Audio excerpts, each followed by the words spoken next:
प्रिय प्रियजनांनो, मी तुम्हाला येशू ख्रिस्ताच्या नावाने अभिवादन करतो. तुम्ही आनंदी आहात का? मी खूप आनंदी आहे, कारण येशूची दया प्रत्येक सकाळी नवीन असते. आपणास निर्माण करणारे प्रभू येशू म्हणतात, मी आजच्या दिवशी तुझ्या सोबत असेन, मी तुला मार्गदर्शन करीन. तो असे बोलतो तर आपल्या हृदयात आनंद नसेल का? जेव्हा स्वतः येशू आपल्या सोबत आहेत तर आपण घाबरावे का? आपण जे काही घडेल त्याला सामोरे जाऊ शकतो. म्हणून जर येशू तुमच्या सोबत असेल तर तो आनंद आणि धैर्य तुमच्या हृदयात येईल. तो आपल्यासोबत असेल तर काय होईल असे तुम्हाला वाटतंय का? तो तुमच्यासाठी लढेल. कधी कधी आपण स्वतःहून समस्यांना सामोरे जाऊ शकत नाही. काही संघर्ष आणि दुःख जवळ येतात तेव्हा कधी कधी तुम्ही वाईट लोकांशी, पदावर आणि अधिकारात असणाऱ्यांशी, तसेच श्रीमंतांशी विरोध करू शकत नाही. तुम्ही त्यांच्यावर विजय मिळवू शकत नाही. ते तुमच्या विरुद्ध येऊ शकतात आणि समस्या निर्माण करू शकतात, आणि ती समस्या तुमच्या क्षमतेपलीकडे जाऊ शकते. ती इतकी मोठी वाटते की तुम्ही ती हाताळू शकणार नाही.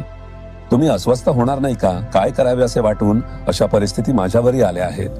पण जेव्हा मी प्रभूकडे जातो तेव्हा तो म्हणतो, तू फक्त शांत उभा राहा, मी सर्व सांभाळीन. एवढंच, तू शांत राहा, मी सर्व सांभाळीन. आणि काही वेळाने मी पाहतो तर ती समस्या तिथेच नसते. अशा अनेक घटना घडल्या आहेत. मी तुम्हाला सांगितलं नव्हते का? हेच ते लाल समुद्र आहे. मी लाल समुद्राच्या किनाऱ्यावर इजिप्तच्या बाजूला उभा आहे. हेच ते समुद्र आहे जे प्रभूने आपल्या लोकांसाठी 2 भागात विभागले. इतिहासात नोंद आहे की त्याने 18 किलोमीटर रुंद समुद्र विभागून त्याच्या मधोमध कोरडी जमीन केली. ही बायबलमध्ये लिहिलेली इतिहास आहे. हे घडले तेव्हा प्रभू एक वचन बोलतो. निर्गम अध्याय 14 वचन 14. मोशेने लोकांना सांगितले, परमेश्वर तुमच्यासाठी लढेल, तुम्ही शांत राहा. शांत राहा, कारण फिरोच्या सैन्याचा ताफा जवळ येत होता. इजिप्तचा राजा आपल्या रथांच्या सैन्यासह त्यांना पुन्हा गुलाम बनवायला आला होता. हे लोक नुकतेच 400 वर्षांच्या गुलामगिरीतून मुक्त झाले होते. ते युद्धासाठी प्रशिक्षित नव्हते, त्यांना लढता येत नव्हते, त्यांच्याकडे कोणतेही शस्त्र नव्हते. ते नुकतेच आपल्या कुटुंबासह, बायका, मुले आणि मालमत्तेसह तिथे आले होते आणि तिथे छावणी टाकली होती. ते कॅनान देशाकडे जात होती. एका बाजूला समुद्र आणि दुसऱ्या बाजूला फिरोचे सैन्य होते. आता काय करायचे? या लोकांना समुद्रात उतरता येत नव्हते. 18 किलोमीटर रुंद समुद्र आणि त्याच्या लाटा ते कशा पार करणार? फक्त इतकेच नाही, जर फिरोचे सैन्य आत शिरले असते तर त्यांनी त्यांना नष्ट केले असते. ते त्यांना मारून टाकले असते आणि उरलेल्यांना गुलाम बनवले असते. त्यामुळे ही समस्या त्यांच्या क्षमतेच्या पलीकडची होती. ही अशी लढाई होती जी ते अजिबात हाताळू शकत नव्हते. काय करावे? तेव्हा देवाचे वचन मोशेद्वारे आले. शांत रहा, स्थिर रहा, एवढंच. परमेश्वर तुमच्यासाठी लढेल. त्याला माहित आहे की तुम्ही लढू शकणार नाही आणि जिंकू शकणार नाही.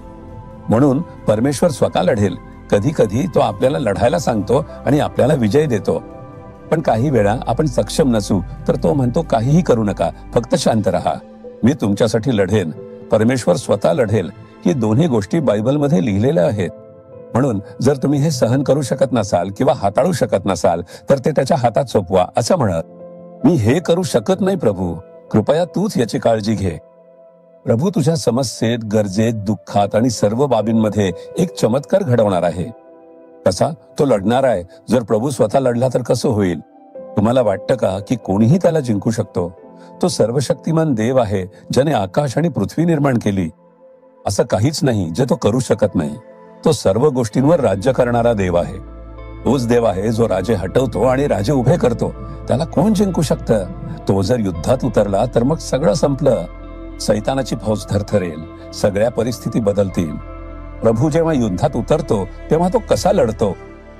तो समुद्र फाडून लोकांना सांगतो, फक्त यातून चालत जा आणि दुसऱ्या किनाऱ्यावर पोचा, मी याची काळजी घेईन. मागे पाठलाग करणारी फिरोच्या सैन्याने समुद्रात प्रवेश केला. त्यांनी पाहिलं की पाण्याची भिंत दोन्ही बाजूंना 100 फूट उंच उभी आहे. मधोमध कोरड जमीन होती. त्यामुळे सगळे सैनिक समुद्रात शिरले. प्रभूने लढायला सुरुवात केली. तो लढायला लागला तेव्हा त्यांना भीतीनं ग्रासलं.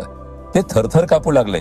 देवाच्या लोकांनी दुसऱ्या किनाऱ्यावर पोहोचताच त्याने पाणी परत आणलं. त्यांचं संपूर्ण सैन्य एका दिवसात नष्ट झालं. देवाने फिरोच्या संपूर्ण इजिप्शियन सैन्याचा त्या दिवशी समुद्रात नाश केला. जेव्हा ते एकमेकांवर धडकले तेव्हा त्यांचं रक्त इथे सांडलं. म्हणून असं म्हणतात की त्या घटनेनंतर लाल समुद्र हे नाव पडलं. प्रभूने शत्रूंना समुद्रात बुडवून टाकलं. त्यांनी कधीच शत्रूंशी लढाई केली नाही किंवा त्यांना पाहिलंही नाही. हेच प्रभू करतो. तुम्ही फक्त स्थिर उभे राहा, ते नाहीसे होतील. तुम्ही स्थिर उभे राहा, तुमच्या समस्या काहीच उरणार नाहीत. तुम्ही स्थिर उभे राहा, सैतान पराभूत होईल आणि पळून जाईल. तुम्ही तुमच्या विश्वासात मजबूत असायलाच हवं. तुम्हाला माहित आहे का, स्थिर उभं राहणं हेच सर्वात कठीण आहे. प्रभू म्हणतो, स्थिर उभे राहा आणि मी तुमच्यासाठी लढेन. हे खूप कठीण आहे. तुम्ही फक्त तेव्हा स्थिर उभे राहू शकता जेव्हा तुमचा विश्वास मजबूत असेल.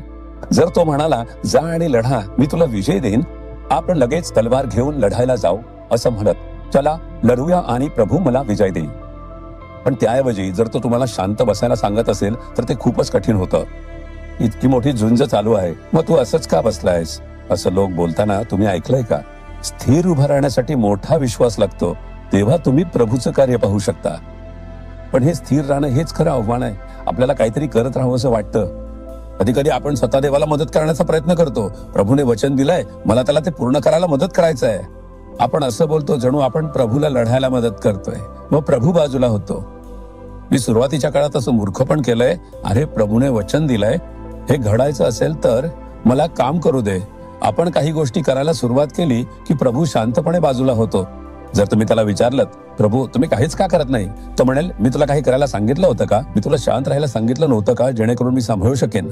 फक्त तू स्थिर राहिलास तरच मी काम करू शकतो. तू काही करायचा प्रयत्न केलास तर सगळं बिघडवशील, मग मी काही करू शकत नाही. ठीक आहे प्रभू, मला माफ करा आणि मी शांत राहीन. तुम्ही अशा प्रकारे स्थिर राहिलात तर गोष्टी घडू लागतात. मी अशा प्रकारे अनेक चमत्कार घडताना पाहिले आहेत, त्यामुळे आता मला स्पष्टता मिळाली आहे. प्रभूने मला स्थिर राहायला सांगितलं असेल तर तेवढंच, मग काही झालं तरी मी काळजी करणार नाही. प्रभू सांभाळून घेईल, तो विजय देईल. तुमच्या आयुष्यातही स्थिर राहा आणि प्रभू तुमच्यासाठी लढेल. तो तुमच्यासाठी चमत्कार करेल. गोष्टी अशा प्रकारे संपतील जशा तुम्ही कधी कल्पनाही केली नसेल. तुम्हाला हे विश्वास आहे का? फक्त जेव्हा तुमच्याकडे विश्वास असेल तेव्हाच तुम्ही स्थिर राहू शकता. प्रभूला विचारा, मला तो विश्वास दे. फक्त जेव्हा तुमचा प्रभू आणि त्याच्या वचनावर अढळ आणि ठाम विश्वास असेल तेव्हाच तुम्ही स्थिर राहू शकता. मगच तुम्ही चमत्कार पाहू शकता. त्याला सांगा, प्रभू तू मला वचन दिलं आहेस म्हणून मी स्थिर राहीन आणि तू लढशील. तू काळजी घेशील, तू सर्व काही ठीक करशील. मी स्थिर उभा राहीन. मी विश्वासाने वाट पाहीन. मी तुझ्या उपस्थितीत राहीन. मी विश्वासाने आशेने वाट पाहतोय की तू एक चमत्कार करशील. मी चमत्कार पाहणार आहे. येशूच्या नावाने आमेन, आमेन. जीसस रिडीम्ड मराठी ह्या YouTube चॅनेलला सबस्क्राईब करा. सबस्क्राईब बटनावर क्लिक करा आणि बेल चिन्हावरही क्लिक करा. दररोजच्या नवीन कार्यक्रमांची माहिती मिळवा.